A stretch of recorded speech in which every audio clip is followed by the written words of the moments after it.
Sam, first of all, huge thanks for coming on the podcast today. Tell the listeners about yourself and how you first get started in the fitness industry. Well, Jordan, thanks for having me on in this rather obscure and peculiar time in our lives. I mean, lockdown has proved to be a bit of a tricky place for all of us. So yeah, once again, thanks for having me on. Hopefully I can be of help to some of your listeners.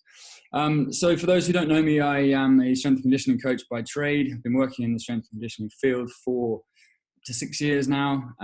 Prior to that, I was qualified PT working in just a commercial gym. Between then and, where I then officially got accredited by the UKSCA, I was faffing around for years trying to figure out, where I sort of wanted to go with it all. Deliberated with doing my masters, and then, eventually just cracked on and got it done. I've been working with top level footballers and endurance athletes for ranging from sort of 3 to 6 years now. I had a little stint working at Crystal Palace Football Club. Which was great. Learned a lot, great experience and everything. But it wasn't going to be working in football in that capacity. Wasn't going to be me for the rest of my life. Just like I said to you before, this, the virtual PT it's a means to an end. That my little stint at Palace was a means to something else, and it's given me a great leg up to where I am now and what I've wanted to pursue. What did you find it like working with kind of professional athletes, so to speak, people who had that as their job, that's what they do for a living? What was that like? To begin with, it was a bit of a weird one, I'm going to be honest. Like, you had that kind of like pinchy moment when you come face to face with someone that you've been following on TV, or someone that you perhaps even had in your what are they called, those little collector sticky album thingies? Yeah, sticker book. Yeah, I can't even remember the name of it now. Taking it back. But yeah, so very, very surreal to begin with. And then it's weird how it goes from being surreal to the norm very quickly.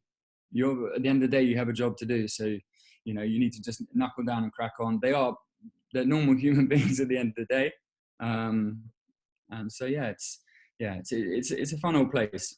What did you mainly do with them? Was it mainly strength conditioning work? Was it kind of warm-ups out in the field? Was it rehab work?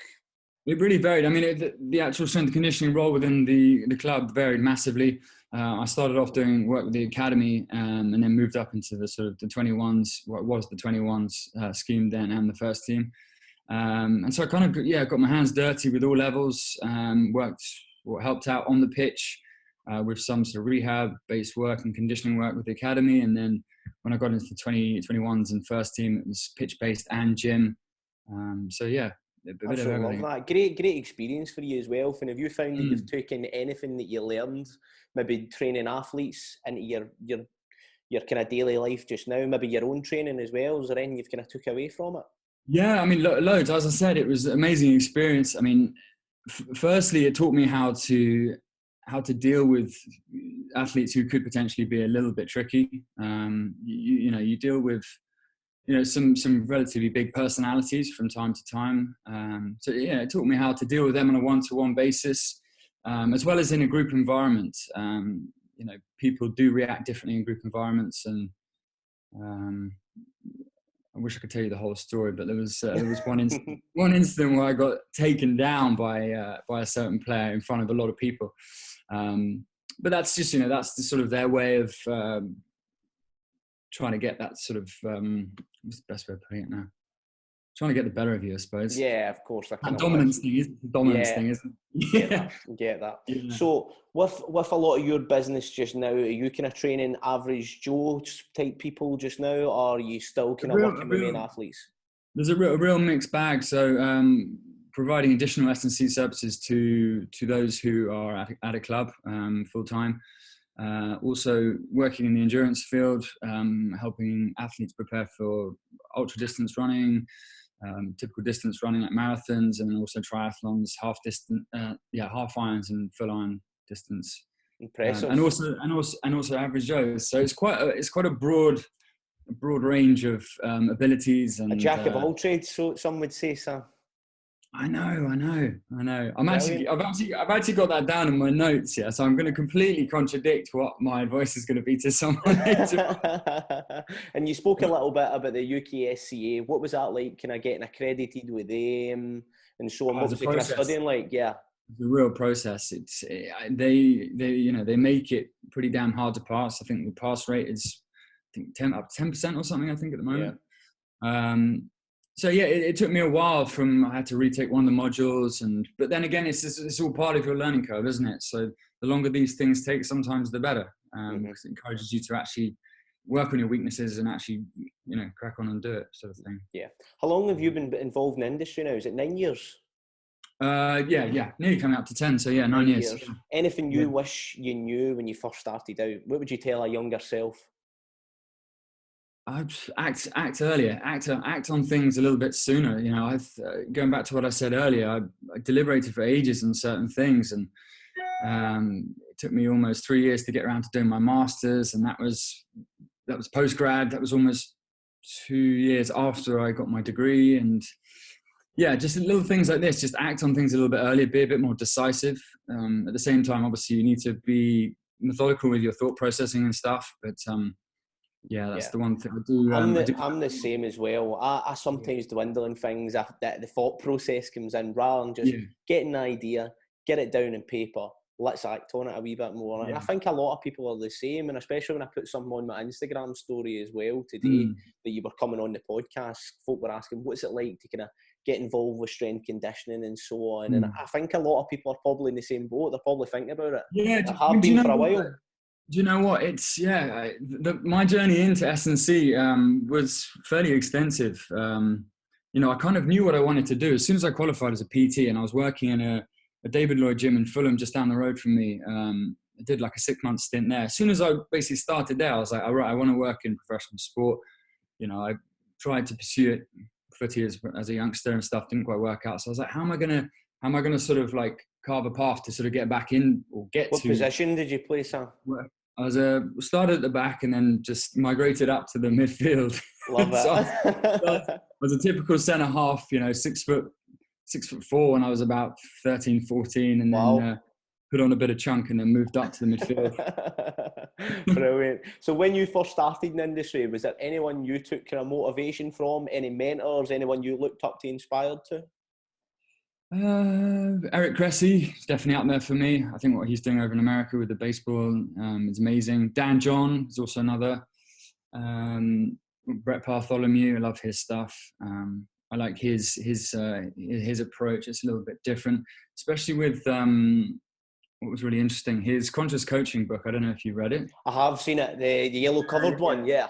So yeah, he goes through various different personalities within a coaching environment, and it's brilliant. He looks at things in a totally different perspective. That's what I picked up from the book. It was just a different way of thinking sometimes, that way.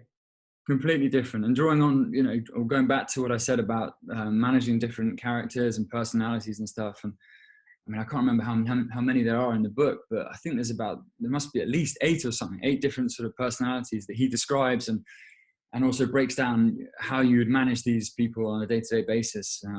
I thought it was great. Great book, and I would highly recommend it to anyone who's maybe. I've actually tried to get through it twice. Oh, brilliant! They'll always say if you want to take it in, you need to read it twice, don't they? Yeah, and sometimes it doesn't even stick in twice. So maybe 3 times and get the audiobook. Okay, getting into the kind of nitty gritty of this training during this pandemic. So we know it's a difficult time for everyone. We're out of our routine, gym closures. You can't get to your PT. It's even getting more difficult now. As the simple things of going out or running a walk are going to get probably in the near future become that wee bit more difficult. So we know things are challenging for everyone. We're all in the same boat and we're struggling a wee bit more. But seeing a lot of people, what mistakes do you see people make when trying to train during this pandemic? Perhaps trying to do too much too soon. I think obviously we as trainers, the sort of general public as well, we've all had to adapt pretty damn quickly. Like this was thrown upon us pretty damn fast. So it's required drastic change on all fronts. And I think people have gone from one extreme to the next rather than being any sort of transition. I can't speak for everyone, but say someone who's a typical gym goer, they might be doing resistance training 2-3 times a week. And then they get to living room. They've got no equipment and they see stuff online. There's a lot of jump intensity. So, it's like one extreme to the next. You go from a controlled loading environment to a high intensity, high impact environment, say. I'm not saying that's everyone, but I can see how that's, if you're easily influenced by what you see online, I can see how that could be someone, for instance. Yeah, definitely. And I've seen a lot of that as well. People who are used to doing a certain thing, going straight into hit workouts. They've got bad knees, they've got bad hips, they've got bad backs. There could be, there's a lot of different ways to skin the cat. What advice would you give to them? Would you maybe tell them to get in touch with a coach, or how would you word it? That's always going to be one route. There's plenty of great coaches online, and plenty of great coaches that I know who are providing awesome services. I think it's just you got to research it. You can't just take what you see for face value on social media. You have to research that individual. I think credentials.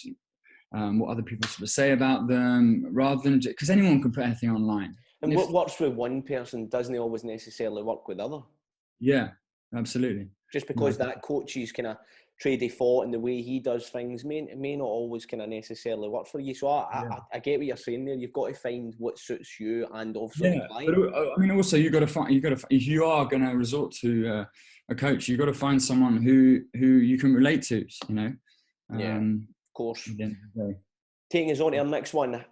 How do you mentally deal with training at home? A lot of people, maybe they're in their comfort zone. The couch is there, Netflix is there, the kettle's there. They might just stick a kettle on and watch another episode of Power or something. But how do you mentally? Is there any kind of tips or tricks that I've seen you out doing your workout? So how do you mentally deal with that? How do you get yourself in the frame of mind? Well, firstly, obviously, when this all started, we had to pivot quite drastically. Like we had to, referring back to what I said earlier, go from a rather comfortable position, getting up, going to the gym, which is quite a sort of typical part of a lot of people's lives, to then not being able to leave to go to the gym. And what it kind of came down to for me was, firstly, obviously realizing that, not being in denial of the fact that I'm not going to be able to put a serious load on my back or whatever, blah, blah, blah. But I think at the end of the day, you've got to realize what you want to achieve from the start of lockdown to the end. So, as much as anything, it's an opportunity to do something completely different. Sometimes, well, in this case, we don't really have a choice. But yeah, it should be seen as an opportunity to perhaps achieve something that you haven't done before. That could be anything. So create a goal. And then secondly, create a routine. Love that. Now I think we are controlled by routines on a daily basis. I think that's how we operate as human beings. So creating that routine is essential for our survival throughout this lockdown. And well, you should see my girlfriend's routine on the fridge. It's nuts. But yeah, set a time in the day when you're going to train, and be religious of that. Be consistent with it. Training at the end of the day is your time. It's your time. No one else's. Your time. So make it your time. Yeah, I love that. And I think a lot of people, that's what happens. You're out of your routine usually. You wake up at a certain time every day. Yeah. You go to work at a certain time. You maybe do this, you maybe do that. Now everything's in turmoil. You can have a long lie. You can stay up late. People's routine can get out. So I think that's a great one. And one thing that I've really found helped me is just writing it down. Get a schedule there. Get the diary out and get everything really kind of written down, what I'm going to be doing, when I'm going to be doing it, how long for. I know that's not for everyone, but personally, I just... No. I mean, it's kind of it's basically what I did as well. There's not an awful lot to be done in the day, but I have quite a lot on here that keeps me busy for, a vast number of the day. So yeah, but as long as you've got a few things down, it can, bring that structure to your day, and it makes the day go a lot faster, I tell you.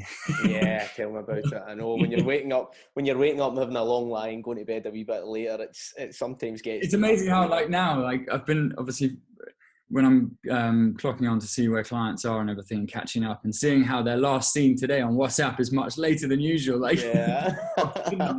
I know you were up watching another episode on Netflix last night. Yeah, I'm not stalking you or anything, but yeah, what were you doing at 30 in the morning? What were you doing there? So I'm moving on to our next point. Methods you think people should try, types of training that people should try. All depends, this one, obviously, but... Yeah, I suppose it all depends on the individual, what they're wanting to achieve. We are massively restricted with what we can and can't do. There's an awful lot of great stuff you can do with your body weight by manipulating the variables that are involved, tempo being a great one there. But yeah, we are slightly restricted with what we can do, and obviously it comes down to what people have. Body weight's great. If you have a few weights lying around, even better. But obviously, we are restricted. We can't, this is not a period in our lives where we can say, oh, I want to get stronger. If you're a regular gym goer and you are strength training 4, 5, 6 times a week, you have this, you've got to be honest with yourself. You're going to struggle to maintain it. You've got a little bit of time on your side for a certain period of time, and then you're going to start experiencing diminishing returns. But this is the one thing I said to myself. I was like, I'm going to come out the other end a little bit weaker. I know it's realistic, but a bit negative at the same time. But you're being honest with yourself. You're being real. You're not telling any lies. Yeah. There's no two ways about it. But going back to your sort of question, going back to what I said earlier as well, establish a goal, identify any weaknesses you maybe have. If you're a regular runner and you've got a few areas that keep flagging every time you go running, or things that have been niggling, work on it. There's lots you can do with your body weight or a little bit of load. And also I've got a draw on a post I did yesterday, but keeping yourself accountable by writing things down. So as soon as, this is something I've always sworn by with my own training, because I'm going to be honest here again, I have cut corners in the past.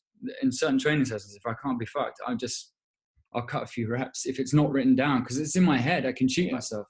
When it's written down, you can't cheat yourself. You have to tick off every single set, rep, blah, blah, blah. So write it down on a bit of paper or a whiteboard. I've just got a cracking new whiteboard upstairs. I can't wait to show. And then, once everything's ticked off, your session is done, you can go and get your recovery. Love it. Any equipment you would recommend people to get for potentially at home, working through these difficult times? Obviously, dumbbells are pretty damn hard to get your hands on at the moment. Apparently they're going on Amazon for about 400 a pair. I know, ridiculous. The one thing I said to all of my clients when I was onboarding was just get a pair of dumbbells. Just get a pair of dumbbells, medium weight dumbbells, relative, obviously. And I can do a lot of work with that. I think that's got to be, body weight. There's loads you can do with it. You can manipulate that for a while. But then with a set of dumbbells, there's plenty of work you can do. So yeah, I think dumbbells form the foundation for this, and then you can start to sort of build from there. I think kettlebells, very versatile, loads you can do there. Some of the moves a bit more technical, so I suppose it comes down to the level of the individual. I'd say dumbbells probably a bit more sort of foundational, but you can still go very advanced with them as well. And then build from there. Everybody's going to end up with a whole home gym after this. They'll have a full squat rack in. Everybody's going mad. I know. I mean, I'm seeing some pretty impressive setups at the moment. I mean, I can't relate to any of these guys who have a bike erg or a barbell, but hey, if I can't relate to adapt. it, then half the population going to do. Yeah, you've just got to adapt, and I think that's what a lot of people were doing. Thankfully enough, I've got like one dumbbell, a set of parallettes, sliders, and a Pilates ball, and I'm like, do you know what? You get creative. You do. You know what I mean? You mix things up a wee bit, and you never know. You might come out learning a few different things you maybe didn't know, and maybe add into your own training. Yeah, exactly. I know. I like that. It comes back to that sort of pivoting point. You have to think outside the box and try new things, and get creative. Get creative with it. So next one is routines and habits. We've kind of briefly spoke on that there. Is there any routines or habits that you would maybe recommend or see people making the mistake with? We spoke about staying up late and so on. Any other ones that we haven't touched on there? I mean, we can talk about the routine a little bit more just because it is so important. I can speak openly here. That first week of lockdown, I didn't really have much of a routine. I was still trying to figure out getting everyone on board, and that was my priority at the end of the day. Get all my clients sorted, and then I can start delivering free services and stuff. But I didn't have a routine. I was getting up a little bit later. Not going to lie, saw it as a little bit of a lie. It wasn't much later, but it wasn't until the following week that I actually got back to my sort of normal working hours and I don't know. I just generally felt a lot happier, less sort of anxious with what was sort of going on around me. And yeah, just having that routine, that structure of when I was going to be working with clients, when I was going to be working with online clients, when I was going to be training, that sort of stuff really helped. So yeah, the routine is, I think it's essential.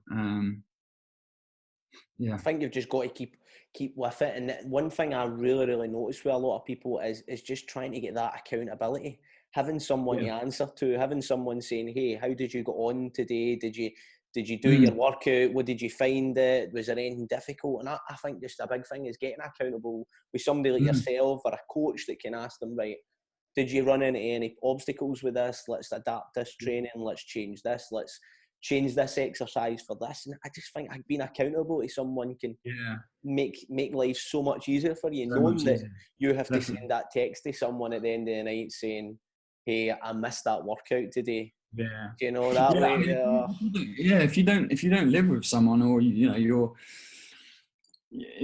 you live alone, or even if your flatmate's not really into it, I mean, at least you've still got someone who could perhaps talk to. And then I suppose if you live on your own, reaching out, as you say, reaching out to a mate helps keep you accountable a wee bit. Yeah, I think accountability is quite it's a massive part of it right now. And I think we're obviously in the early stages, this transition period, but as things progress, when motivation starts to dwindle and stuff, I think it's going to become even more important. That's why writing it down is great. Yeah, I know. That's what we were saying yesterday. And somebody had on guest, Marcus Smith.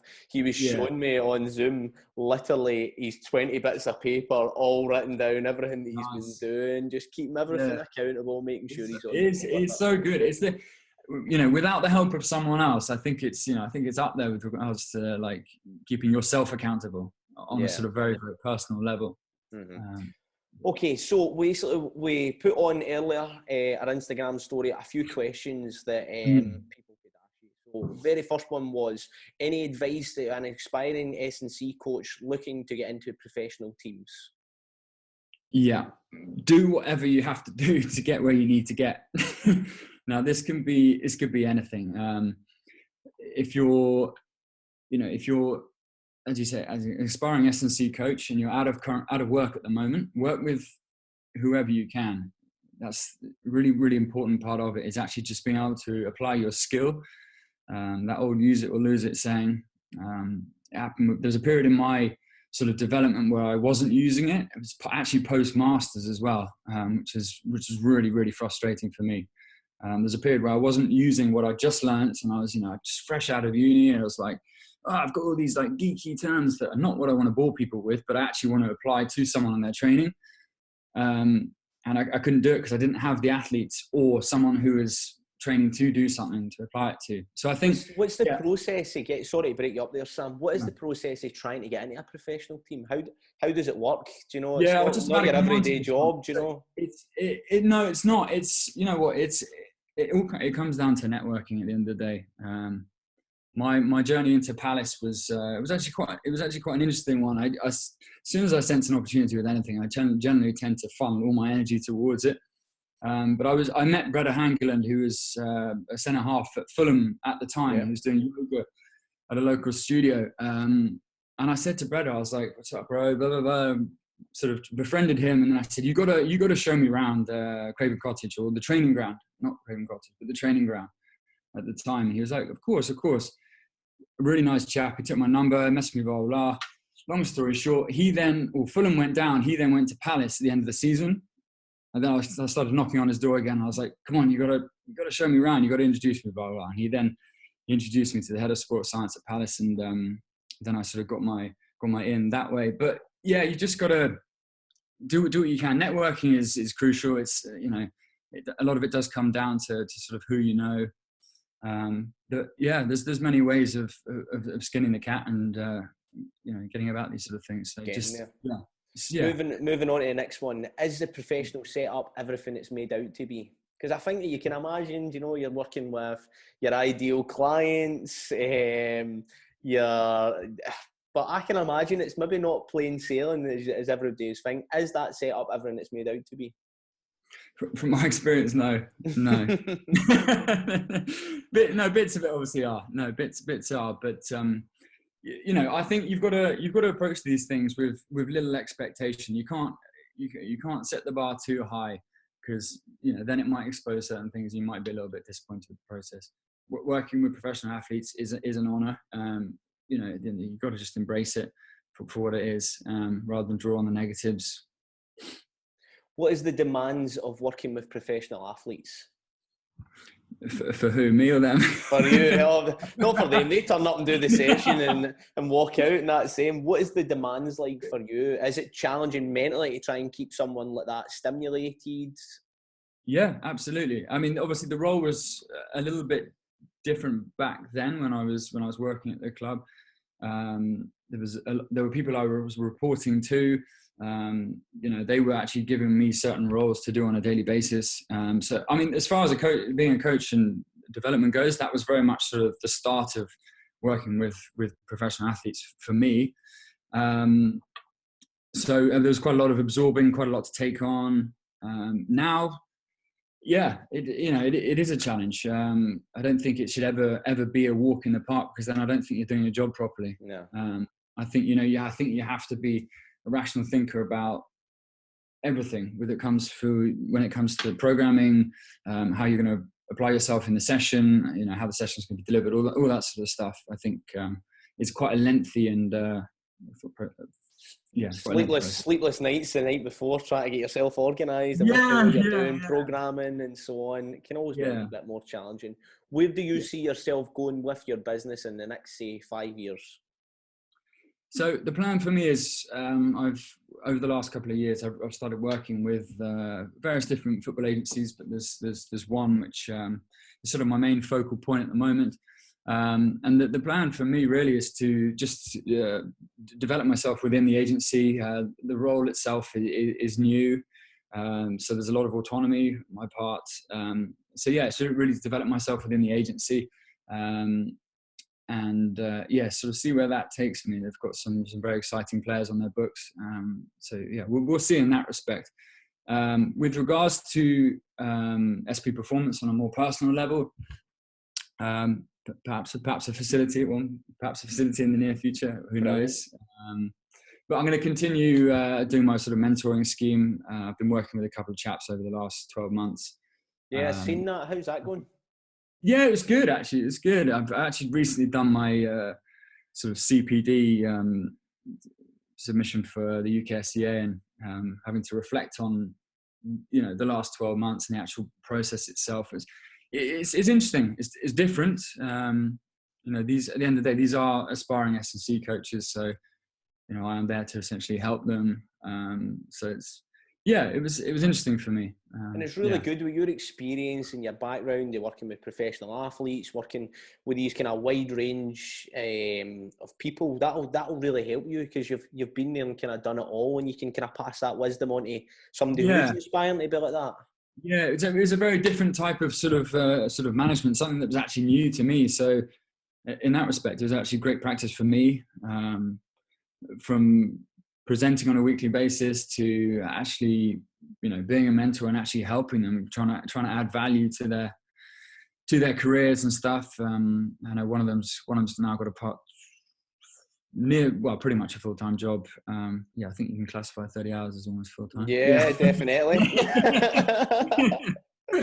And then the other chap, he's much more S&C focused. We're still working on him. He's had a couple of interviews with various football clubs, but great. And you've been around and done it, so you can pass on that wisdom to them. Okay, I'm happy to wrap that up there. Where can people find out more about you? So my website is sampepys.com. That's where you can find out more information about SP Performance, and also Adapt, Evolve, Improve, which is my online coaching brand. And my IG handle is Sam_Pepys_performance, which is where I tend to spend a little bit of time. Brilliant. Absolutely love it. And I would highly recommend any of the listeners to pop over to Sam's Instagram, where he's been putting on some great workouts, and you were doing some live ones as well, I was seeing. Yeah, so I did. What's the script with that then?